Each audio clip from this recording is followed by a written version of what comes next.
Do you know that long-distance runners' most common knee problem is iliotibial band syndrome? Recently, more and more people have been attending long-distance races as a hobby. As a result, we encounter more sports injuries. Do not assume that iliotibial band syndrome is only a problem for runners.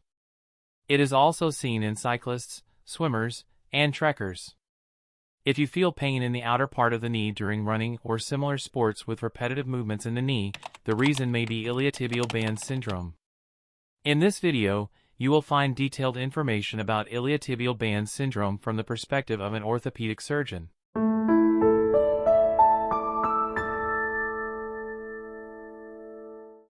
The iliotibial band is a strong ligament of connective tissue that originates from the outer part of the pelvis and extends along the thigh, thickening and strengthening as it goes down. It passes through the knee and attaches to the shin bone below it. In iliotibial band syndrome, the runner feels pain in the lower part of it. It is because of the irritation of this band by one of the bones that make up the knee joint. The protruding region on the outer side of the femur disturbs the ligament with repetitive rubbing. Because of that, it is also known as iliotibial band friction syndrome, with its long name. Runners or those who do sports exposed to repetitive knee motion feel pain and stiffness in the knee. The pain is at the outer part of the knee, 2 to 3 centimeters above the knee joint line. Patients describe a sharp and burning pain. Pain increases during running and decreases at rest. It is seen that the patient's complaints worsen, especially in downhill runs. They state that their pain begins a while after they start running. Moreover, each time the pain starts after the same distance of running. As soon as the exercise stops, the pain relieves quickly. Sometimes it is seen that the pain is referred towards the thigh. It may also be felt in the hip's outer part along this band's excursion. It is also common for the athlete to feel a popping sensation outside the knee. 14 to 16% of runners have been reported to have this problem. One study reported this disorder in 6.8% of male runners and 9.8% of female runners. So, it is seen a little bit more in women. I said that the condition that causes the pain is due to the rubbing of this band on the protruding part of the femur, which is the bone above the knee joint, with repetitive movements. Biomechanical abnormalities of the athlete have been shown as the underlying cause. These potential risk factors include previously tight iliotibial band, weak muscles around the knee, or weakness in the abductor muscles outside the hip. In the presence of this underlying predisposition, excessive exercise causes complaints. On the other hand, sometimes exercises performed at levels that can be considered quite normal can easily cause complaints to rise, with underlying abnormalities. It is more common in the case of increased exercise intensity or duration.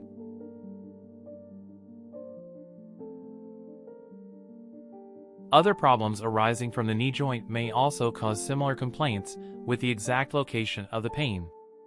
If your knee has an anterior cruciate ligament tear, meniscus tear, or arthrosis in the joint, the pain in the knee may refer to the outside of the knee. It is crucial to distinguish these conditions from iliotibial band syndrome.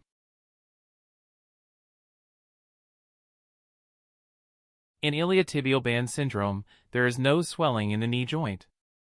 In case of swelling, other pathologies arising from the knee should be investigated. The specific location of the pain is 2 to 3 centimeters above the knee joint line and on the outside of the knee. This part of the bone is protruding because the outer ligament of the knee joint is attached to this area. Already, this protrusion creates friction on the iliotibial band. When the athlete is asked to squat on this foot, pain is felt during a slight knee bending, such as 20 to 30 degrees. The patient feels pain when pressure with a finger is applied to this area. There is no need for radiological methods to make the diagnosis. If no previous trauma is described for this area, with the specific location and characteristics of the complaints in runners or cyclists, a diagnosis is made and treatment is started. Even if an MRI is done, mostly nothing can be found. In cases where the diagnosis is not sure, or if the complaints do not reflect typical features, MRI tries to rule out other pathologies. The first thing to do in treatment is to avoid activities that increase pain. Depending on the athlete's complaints and expectations from sports activities, the first thing to do is to take a break from exercises that cause pain for 6 weeks. It is desirable to stop the downhill runs. Simple pain relievers such as paracetamol can be used. Cold pack application reduces pain.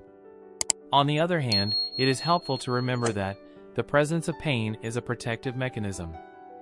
The reason I say this is that if you relieve the pain with painkillers and continue running, it will cause the problem to get worse. That's why paying attention to pain is very important. During this period, exercises to stretch the iliotibial band can be performed. When you search for iliotibial band stretching exercises, you can find many images or videos on the internet. After 6 weeks of rest, if the complaints are relieved, exercises can be started.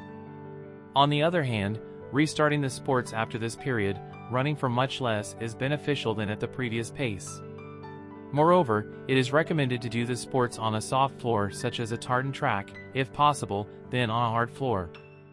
For elite athletes, it is beneficial to do short-term explosive interval training instead of long and low-paced jogs during the restarting period.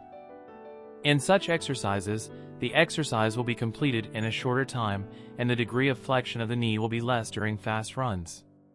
In this way, the irritation of the damaged part will be less. The problem with worn-out shoes is underlying gel layer of these shoes hardens over time. Running with new shoes reduces the loads on the iliotibial band. After resting for 6 to 8 weeks, if the complaints persist, a cortisone injection can be applied to the painful area. The literature shows that, with the treatments I have listed, 44% of runners can fully recover and return to their former sporting levels within 8 weeks. On the other hand, if this period is extended to 6 months, 91.7% of the runners recover entirely. After 6 to 12 months of different treatment methods, surgery can be performed for patients who still have complaints. In surgery, releasing, removal, or lengthening of the damaged area can be performed. When we look at the publications related to surgery, it has been reported that 100% of patients can return to sports between 7 weeks and 3 months after surgery. When we review the publications on iliotibial band syndrome, we see that many treatment methods are applied. However, the first line of treatment is resting, and most patients seem to benefit from it. I want to finish this video by reminding you that additional methods that can be done to speed up the healing period may not be beneficial. Time will heal everything. Remember to subscribe and hit the like button for support so that you don't miss my videos with orthopedics, nutrition, and sports content. May you have active days where you always smile and do not experience health problems.